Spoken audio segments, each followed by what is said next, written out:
So today's event is going to be a sort of in conversation style conversation, obviously in conversation style conversation with Roberta, because we really want to hear a bit more about the textiles that we've selected for this new rotation.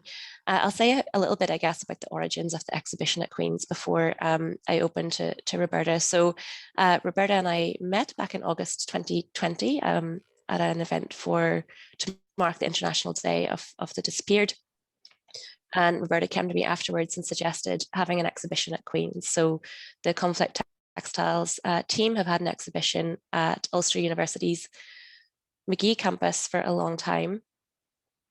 And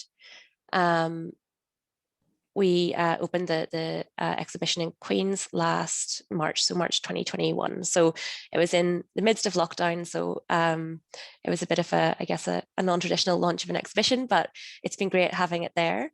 I'm really delighted that it's there. So this is a permanent rotating exhibition, and this is the first rotation that has taken place.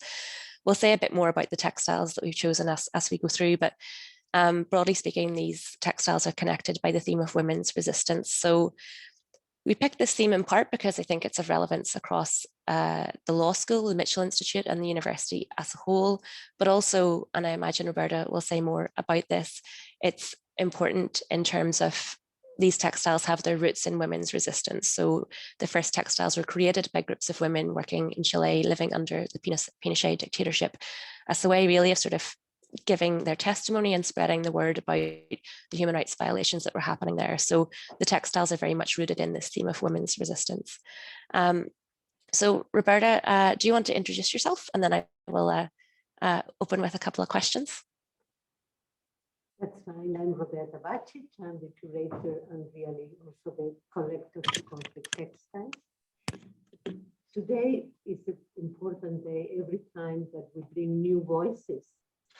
It's not only the voices of the pieces we bring, it's the new connections, the new people who take part in the process of collecting them, selecting them, archiving them, and displaying them, and people who will come and enjoy them.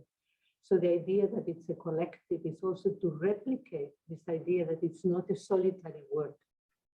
Because what happens, the repression, the experiences of human rights violations that affect not only individuals, it affects the family, the social tissue, the countries, and globally, have a need to be expressed in different ways, and we are obliged to read in different ways, to try to read the science and not always try through the logics of the things and the themes, how it goes, and to be able to almost touch the experience, because the empathy to the person who has lived it will allow us to come close and also understand what we want to understand.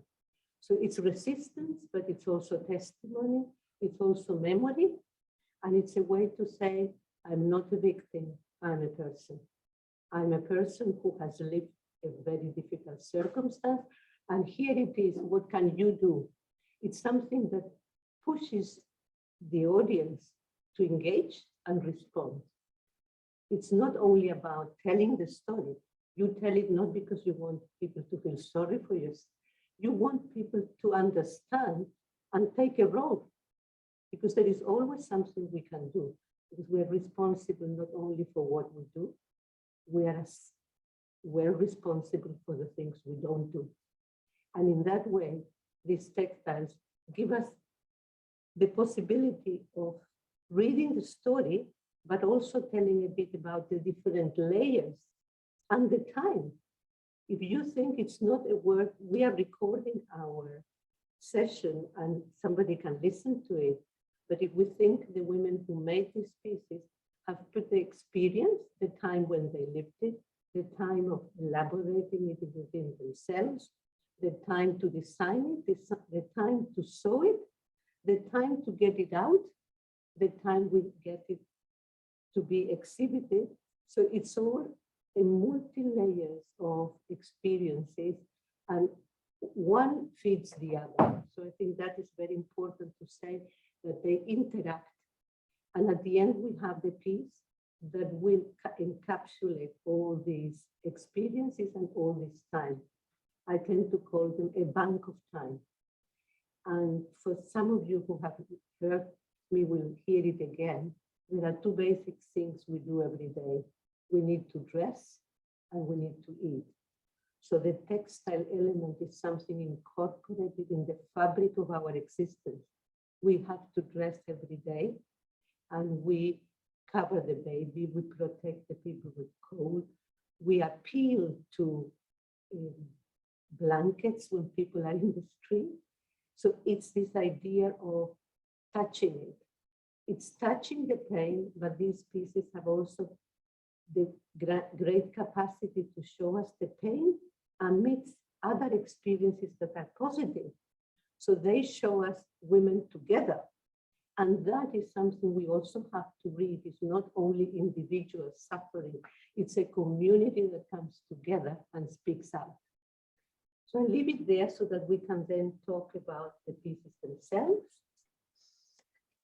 Thank you, Roberta. I'll ask a question, I guess, about the pieces to get started. I can't actually see the room, so I'm not sure if people have their hands up, but we have the pieces are all here, so we can okay. see the pieces. I can also pull them up on the screen. So yeah, Roberta, could you perhaps start by talking us through the selection of pieces for today?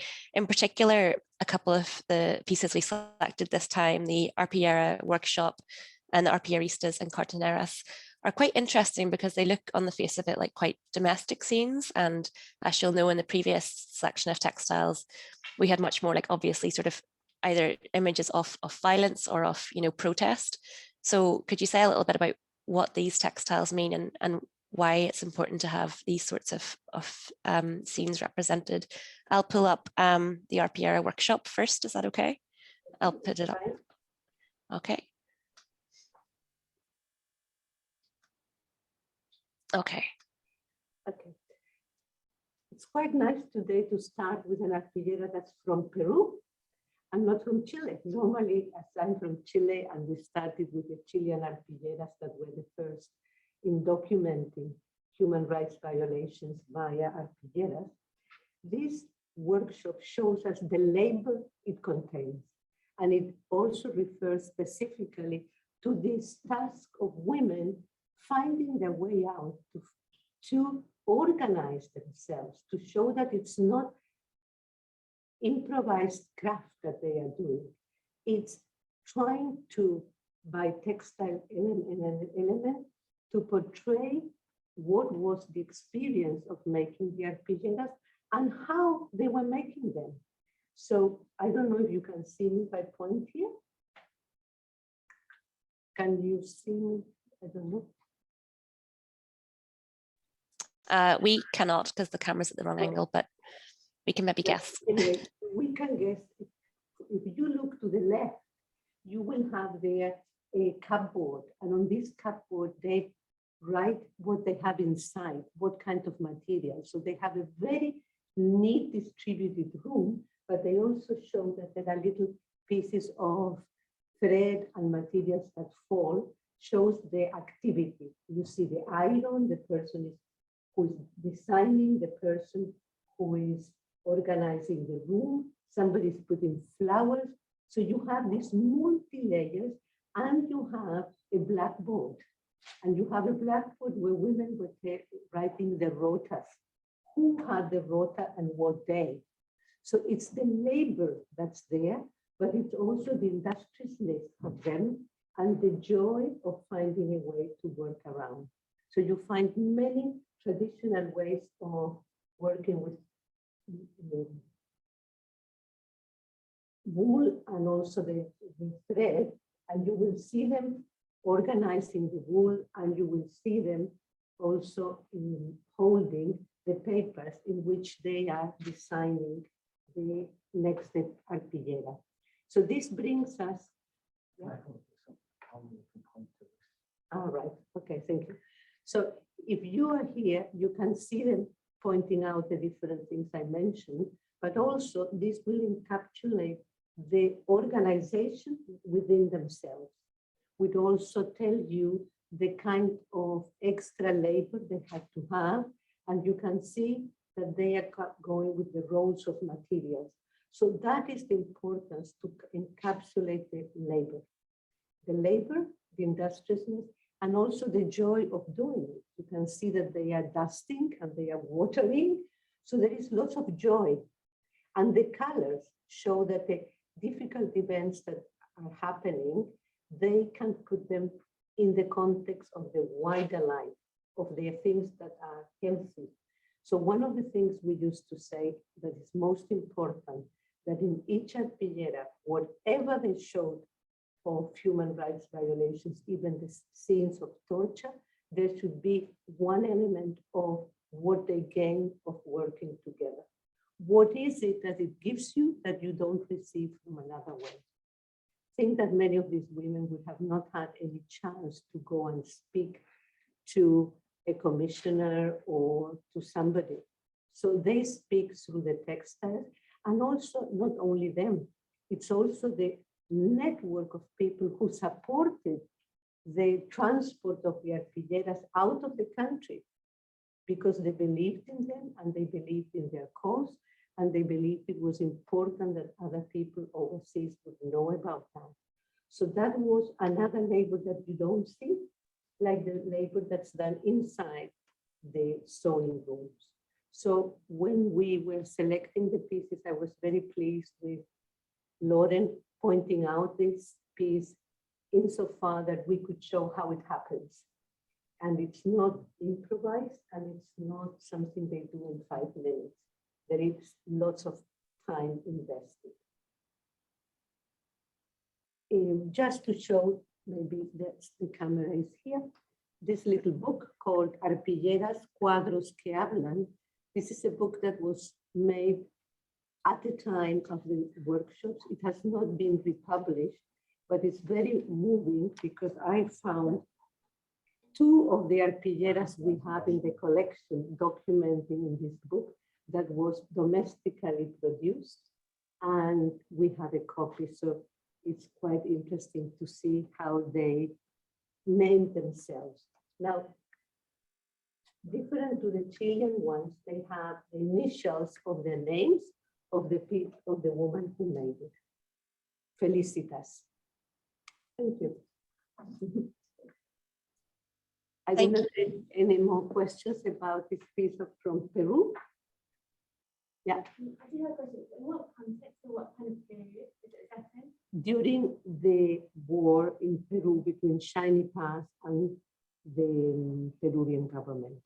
So and very important question, and good that you mentioned it, because they learned the technique from the Chilean women during the dictatorship. So the collection has a piece made by a woman from Peru, Guadalupe Cayo Cunto, who went to Chile to learn the technique while she was being persecuted. Unfortunately, she made only 3. And when she went back home, she was kidnapped and she disappeared. So the labor of this also brought them tensions, but also made it public. So they gave them the possibility of transmitting this way of having conversations and one country in solidarity with the other. And this piece is not an original piece, it's a replica. They did one at the time, they designed it, they were very organized. Whoever wants to have a look at the book is very, very nicely done. And then they didn't know who bought it and where did it go, but they kept their scraps of design. And so when I contacted them, they replicated, but probably it's not identical, which is extremely nice. Different colors, different materials, and different characters, because mostly when they did it, it's like a photograph. They represented each other. So it's done in a specific time, and each of them would represent Felicitas, Maria, and somebody else. Well, thank you. Lauren, you have any other? Yes, will we move through the 4 textiles just so you can talk everyone through them. If there's any questions, let me know. I can't see the room, so I will happily shut up if someone else has a question to ask. So this is the second one. So this brings us back to Chile, I think. Is that correct? Yeah. Yeah, arpilleristas y cartoneros. And arpilleristas y cartoneros is quite old piece, and one of the few pieces that the collection has that has a very special material, includes a bit of silk, which is very unusual. Most of the materials are quite, I would say, plain, but the scraps were special. Now, if you look at this piece, it will show a scene in the shanty towns of Santiago de Chile. So it's very relevant to understand the context in which the women work. And you will see the almost naive way to represent their workshop, in which one pair of scissors is of the size of the half of the table, but it also has a lot of layers of messages. It shows that women in the workshops would have worked with one pair of scissors. They would have had 4 or 5 needles for 20 women. They would have had little scraps of material, and everything was laid on the table. And then the women chose what they needed and would ask if there was little material, if another woman needed it more. So the conversations that took place while making them was also extremely relevant. The messages of collaboration for the creation of the piece, but while they were working, they were also passing lots of messages to the other. So if one of those women had a son that was disappeared, would start asking questions or saying, you know, Maria, this week don't go in the morning because the man who is responsible at the door is the policeman is very rough and tough and will not pass on the food. So it was a way also to pass information amongst them and also to look for ways of helping each other. So they would say, we could go. I hear that the Catholic Church is going to be giving flour out in 2 weeks. Go and register. The social worker there is going to take the list of the names. So what you see is the story they are telling, but it was very moving for me in 1978, 82. I attended a few workshops and absorbed this world of like a very intimate world of women having their stories. What is relevant to say that in this piece, you also see other chores that are taking place in the community. And you can see here the young men that have no work, they are unemployed, they are collecting cardboard. So this piece is, I can't remember the year, but it's from the 1980s. So people were suffering of problems of pollution and contamination and needing to recycle before we were aware here to do things about that.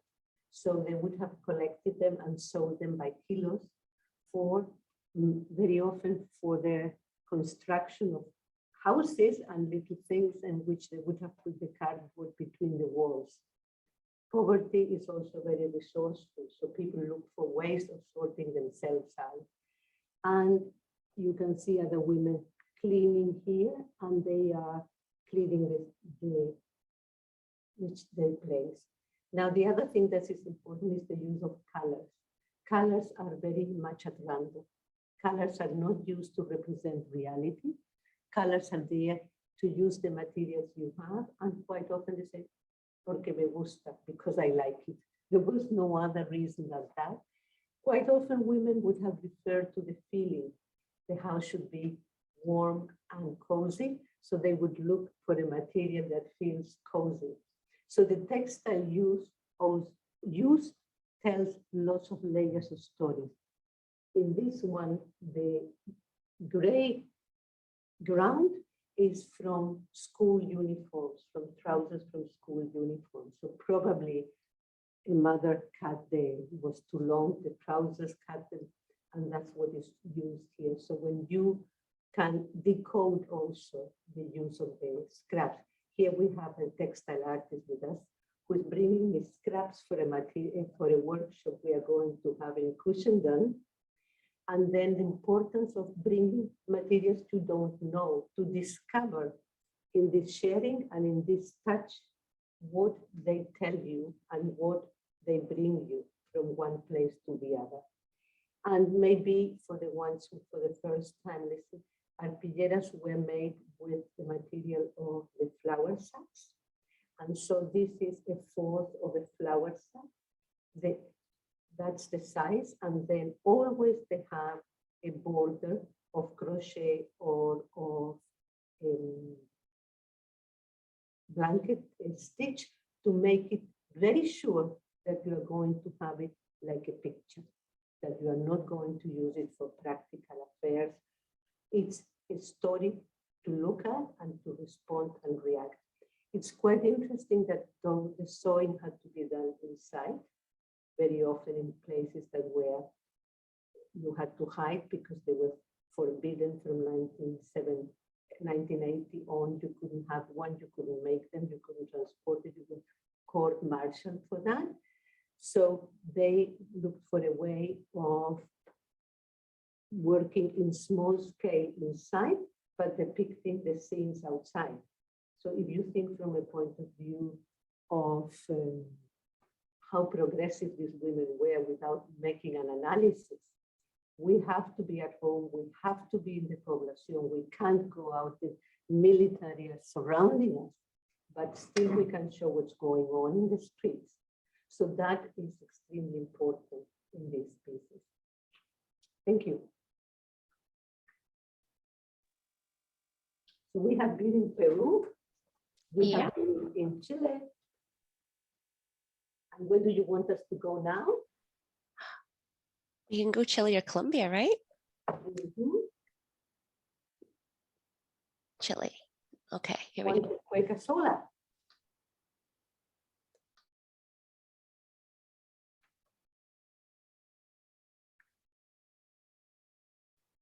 Cueca sola. I would imagine that many of you who are here today or are engaging through the program would know about Cueca sola. Cueca is the national dance in Chile, in which women, especially it's dance in September, that's spring in Chile, it's Independence Day, and it's a courting dance.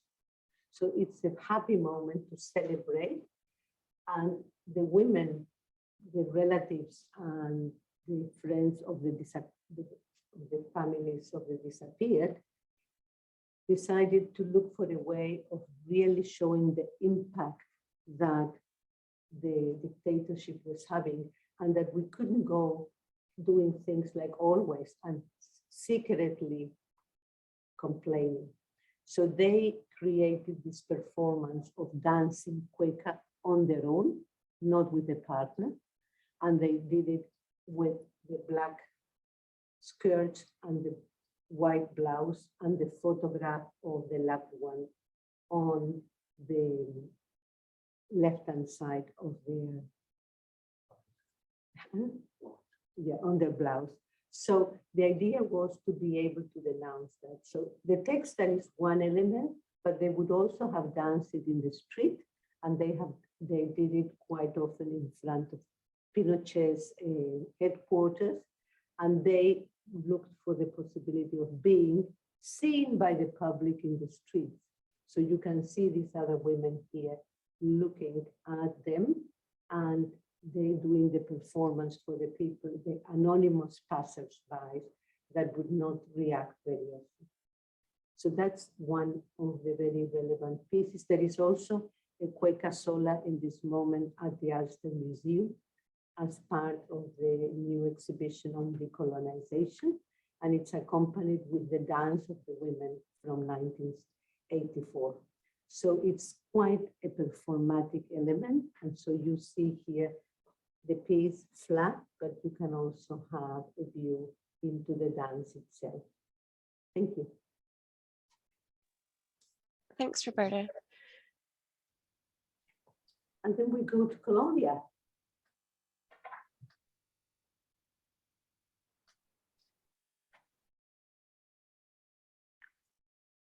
Colombia. So Colombia and the the difficult situation in Colombia, the extended war, there's so many years of war. But in this case, we chose this piece from one area of Colombia, and in which the women that made this, it's a collective, Mujeres Tejiendo Sueños, women knitting dreams. They were very vocal immediately after the coming of the paramilitaries into the village, and they had a massacre. They were very, very vocal. They denounced what happened. They had to be displaced. They were displaced inside the country. They didn't go from the country. They had no chance. They were displaced. And they became quite well known with their pieces. The collection has 4 pieces from them. We brought them to Europe much before they were known inside the country. But one important element was that a very brave journalist went into their community, heard about them doing it, and he did a short film about them telling their stories in the textile format. And there was a festival of human rights in Nuremberg, and he presented this to the festival and he got a prize. So it became public. And this publicity gave these women much more voice, amplified the voice, and they became very well known. And so through their organization, they also denounced to the government and could get finally restitution of their land. So they were recognized in what had happened, and they got restitution. And this piece is from them coming back to the land that had been taken. And they called No Más, No More, saying how the woman who made this piece thinks that the ex-combatants will now have the idea of being dressed like in white. They will be ex-combatants, and instead of using a gun, they will have and liberate the pigeons and the doves of peace. Not all the women have that idea that it's going to be so peaceful, but it's also the importance of the conversations. How do you imagine it's going to be to go back to your village? How will be life after what happened? Thank you. Now, all of these pieces are quite well documented in the Chilean ones, very well documented in the book from Marjorie Agosin, and here in this book that we launched here in the Canada room some years ago, is documented the story about the Peruvian arpilleras, so whoever wants to have a look at them. And we brought other books that we will leave for a few weeks, maybe with Lauren when she can come back, so that people can have a look and document themselves with them. Thank you, Roberta. Are there any questions from the floor? I have some, if not. But will I go for it? Any questions from you?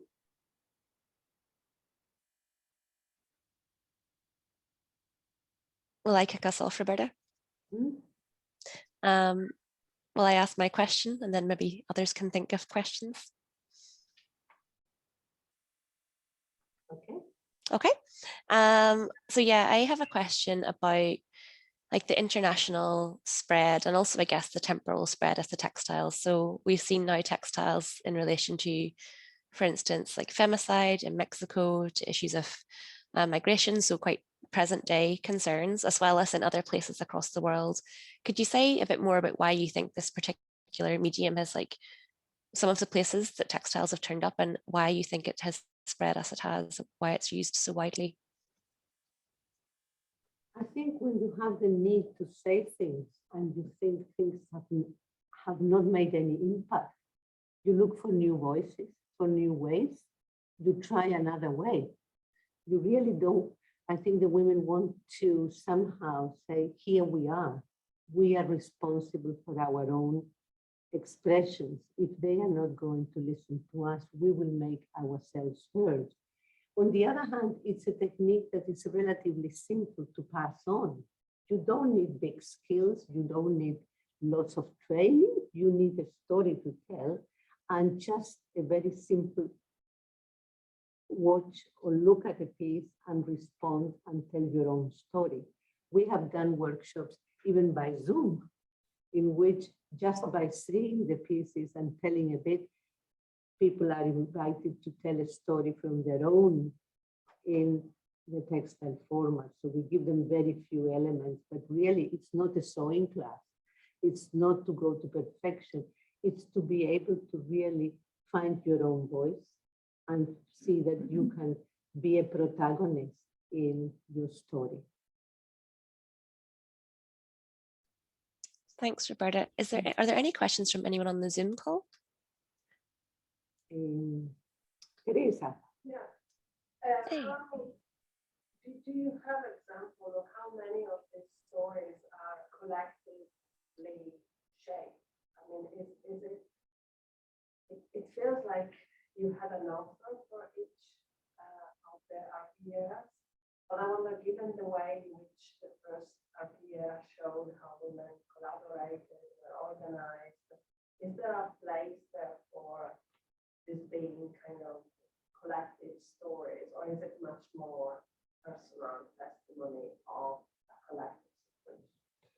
Well, depends how you see it, because if you think in our collection, I don't know, Bridge, are you there? How many arpilleras do we have? You can have a big number of pieces in collections. You have them in the Museum of Memory. But what is important is that the stories were not very regularly done by groups and groups of solidarity who took them out. So you have people from CAFOR, people from Amnesty International, who would have been interested in those issues from the World Council of Churches, and they would have collected them and then passed them on and donated them. We get at least 2 or 3 donations a month. We get more than we can cope with, because people value the stories and feel responsibility of passing them on. So we have also somehow, I don't know if it answers your question,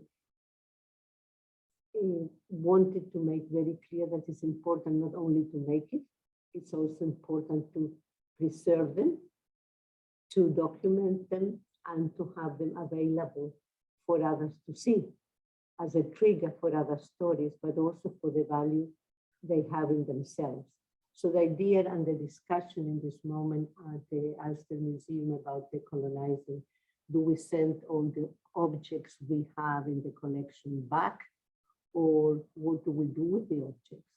So for instance, I said, well, in connection to Chile, the arpillera you have now on display, I think should not go, because it's doing much more showing what happened here, and because the Museum of Memory has 500. But if we are talking about the Moai from Easter Island, then it's very important it goes back, because there are very few and they are part of heritage. So the debate is also, where do you want them to be heard? What do you want them to do? You don't want them to be lost. You don't want them. Some of my friends have found them sometimes in a charity for £1, because somebody didn't know the value, and when somebody dies, the only thing you want is to clear the shelves and all of that, and they donate everything, and then they go like a piece of craft, you know? So that element is very important also, when you have it, to take responsibility for the preservation and the inclusion in places where they can be shared. In our archive, you can see each piece in how many places it has been and how many contexts it has been in conversation with other textiles together. Is there any other question? Question, but it's for a comment, I suppose. One of the Dina. things that you were talking about was how when women are making the RPAs, they're sharing their individual experiences and also understanding other people's experiences. And I know that's something you've done in workshops here, where people from different communities have worked together, making RPRs and understanding sharing their own experiences and understanding other people's experiences. So I suppose it's how important the process of making the RPR is at a personal level, but also then how important it is, as you just said, to share those experiences at a global level. So internationally, we understand what is happening in different countries. I suppose it's that interpersonal and international sharing of stories that the RPR is a really effective method of doing that without even trying to be. Yeah, I think that's very relevant, and they become very relevant in the issues we are dealing today. So we have now in the last few years done quite a bit about refugees and how we can tell stories of even asylum seekers that are not officially documented. How can we help telling the stories and find them that their piece is recognized as a story and they exist? And sometimes they speak about the people they miss. Sometimes they speak about the people they have met here and who have been kind to them. Sometimes they speak about the people they left behind and they would like to bring. So it has given lots of possibilities of exploring, and also with some of the workshops, especially with refugees, to bring materials and clothing and traditions. So last year, 2 years ago, we were having workshops with people from Syria in Newcastle. We were very clear that we couldn't do it in Ramadan time, so we could not have one now, because now it's Ramadan, because at that time people are not doing so. We were learning their traditions, and we were learning when to do it and how to do it and what to do. So for instance, the artilleras they made after Ramadan is the first time that we have included in their own language. So we have them in English, we have them in Arabic. So it's quite interesting that Conflict Textile had to open itself. There were enough testimonies to think, well, they are speaking Arabic while they are working. So the least we can do is to give them the chance to write it in Arabic, and that we will make a page in which the story is in Arabic. So they, when they show it to other friends in their own countries, they send them the link in English and they send the link in Arabic. So these are things that grow as long as you have a collection and you can build on what you have, because that has been an incredible possibility. So I think you're very right. And we will have an open 2 hours on the 1st of May in Kushandan. It's an exhibition only about refugees. So it's 11 pieces on refugees. And then there will be an arts festival, and the people who attend will be invited to add their reflections on the exhibition, but also on new things that we didn't include.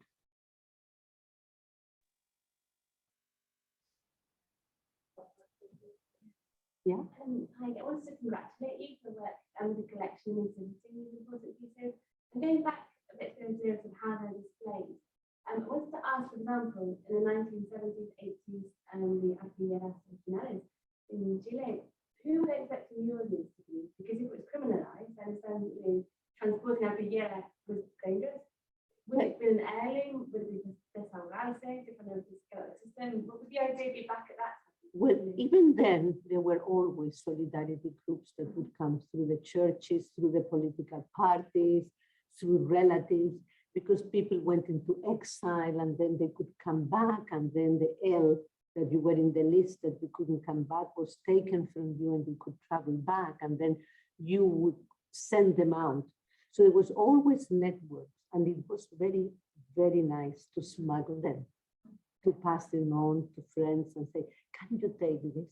Can you take that? And post them. In reality, it was a way, I think, to be a bit naughty, to use this capacity of doing something on the moment. The audience was not that clear to whom you were doing it, but you were doing it for yourselves to show courage and also to find something different. You would not want to always to be complaining. And I must add that a topic I don't like to talk very much, but it was also a way to survive, because the networks of solidarity would have paid for them, or would have paid not that much money, but a bit minimum, or would pay with flour and oil and rice and a minimal amount of food they would need. And then they would be sold in other countries, and then that money would go back for help, for medical care, for school books for the children. And through those kind of markets, we have a very significant piece now that's being used by a PhD student as a study on that piece, because she's an archivist and comparing the outcome of the Truth Commission with what is shown on the piece. And it's incredible. In 1984, the truth had gone out of the country before. In 30 years later, it came out in the books, you know. So you can contrast it. It's the word, the truth that already was known that went out in some way. Teresa. Just to follow on, I remember seeing some artilleras in the new museum in Santiago, the one on human rights violations. Yeah, the Museum of Human Rights. Yeah, and I wonder what is the place of the artillera in the culture, in Chilean culture at this time, because that museum was established very recently. And it seems to me that the artilleras are kind of a minoritarian voice on the narrative of the dictatorship. Well, they are still displayed quite prominently in the museum. So you can tell us a little bit about the story and how they became.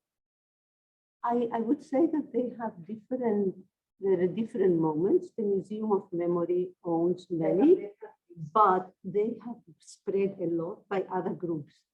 Now there exist other groups that are more activist groups, and a group like Memorarte would do for International Women's Day marches, and they would do big artilleras, and they would be teaching artilleras at school.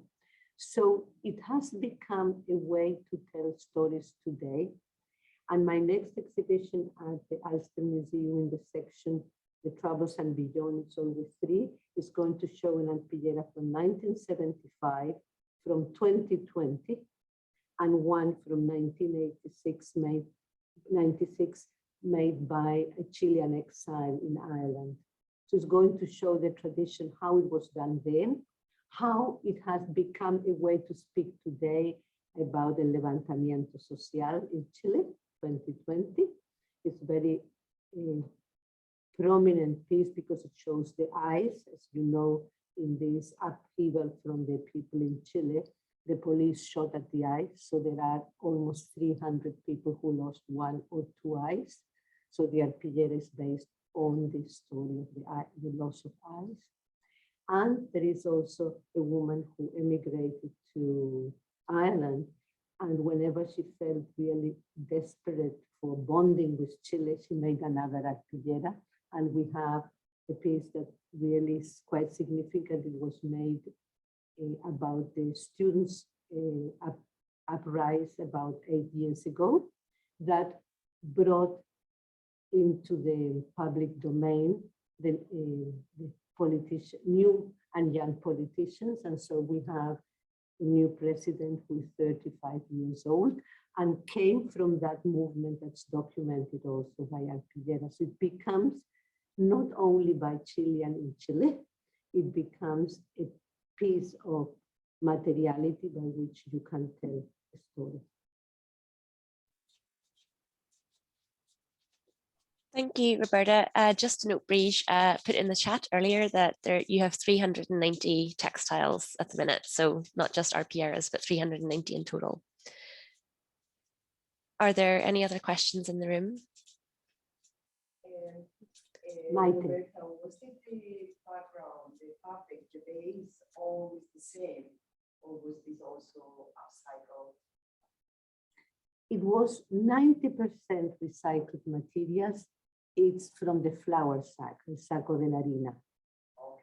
And that gives the size of 4 from one sack, or 6 if it was a big sack. You also have arpillera, means burlap.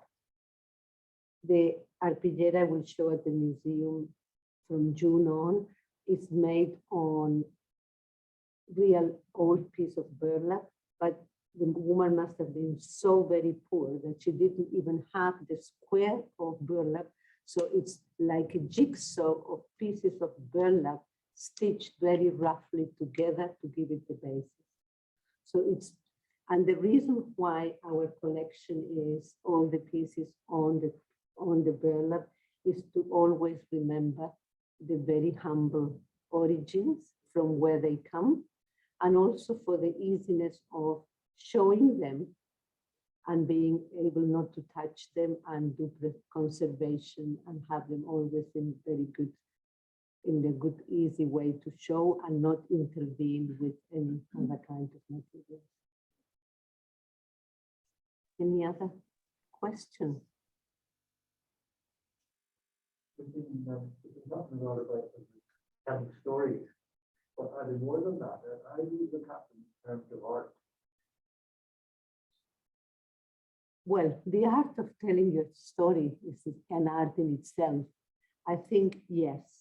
And it's the recognition, and I did mention the word craft, that really we don't consider them craft. We call them arpilleras per se, or textile art, but we really consider them pieces of art. And that's why we are very honored, or I wouldn't say honored, we are very satisfied when they get received in places like the Tate Gallery, and they are acknowledged as something specific from a country by which you told the story. So the art part of it, the art of telling the story, the art of looking for creative new ways to represent them, and the art also of, what I say, also breaking the boundaries, going always a step forward. You first did it and had one in your church, then you asked somebody to bring them to Amnesty International, then you wanted to exhibit it, and then you wanted them in a museum, and then they are in a university. So they keep moving as the story goes, and every time you pass a stage, you go to the other. And it's interesting what happens, for instance, when art critics try always to describe what they see. I think if they have an arpillera, they get very short of that, because the arpillera has layers, that it's not only what you see, it's what you have behind. And whoever goes into our archive will find that for each piece there is also a bit of the back political narrative and context where it happened. So it's not only what you see, it's in the context in which it was made, in the times it was made, in which area it was made, and in which kind of materiality.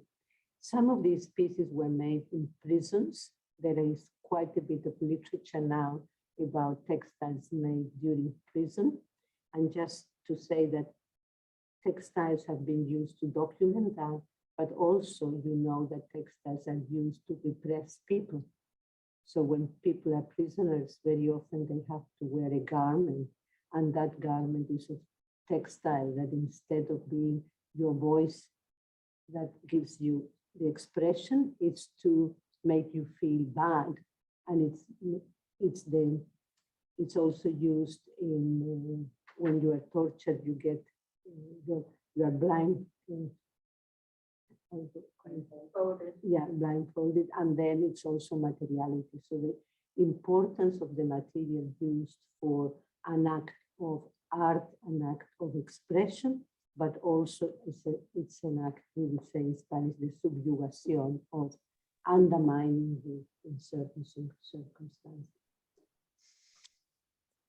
And here we have quite a few, I see in the list, quite a few of the textile artists that work with us on arpilleristas. There is Linda Adams. I can't see them all, but I see Eileen Harrison.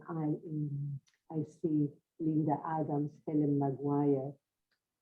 Here is Maite. So quite a few of them, and maybe if I could move, could see more people who have had their own experiences of using them, getting inspired, and some came with totally different practices and have got engaged with the arpilleras and respond to them, not necessarily making an arpillera, but this idea of telling their own story is the one that has been passed on. Thank you, Roberta. If there's no more questions in the room, I might bring this to a close because we're 10 minutes over time and I don't want to keep people late. So thank you everyone for coming. I want to apologize to the people who joined online for the audio issues at the start. Thankfully, we could hear you clearly, Roberta, so I don't know what went wrong initially, but sorry about that. But yeah, thank you everyone for coming. And yeah, I hope for those of you who are based at Queen's, the textiles will be back on the wall. So the next time you're in the library, please go and take a look. They're on the ground floor. If you go towards the special collections, you'll see them on the left-hand side. And yeah, thank you everyone for coming. I hope you enjoyed the event. And thank you, Roberta and Richard, for your comments. Bye-bye. Bye.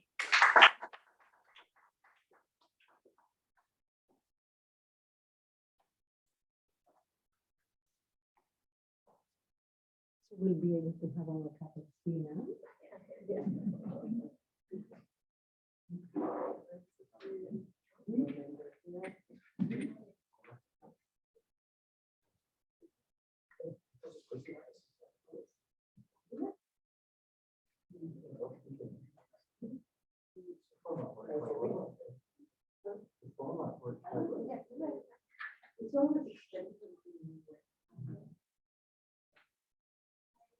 I might just shut things down. Maybe bring that.